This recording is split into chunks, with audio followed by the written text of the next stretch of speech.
Hi everyone, in this video I will show you that how you can request a refund on Venmo. Follow these steps. First, take back payment if available. If the payment is still pending, you can use the take back option. This is the fastest way to cancel a payment. You'll need to act quickly as this option is available for only a short time, around 5-10 minutes after sending the payment, to request a refund from the recipient.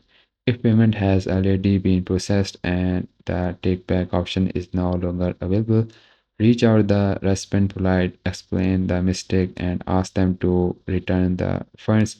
If they agree, you can request the money back via Venmo request money feature. Third is contact Venmo support. If the recipient is irresponsive or refuses to issue a refund, your last resort is to contact Venmo customer support. You can reach them through the Get Help section in the app.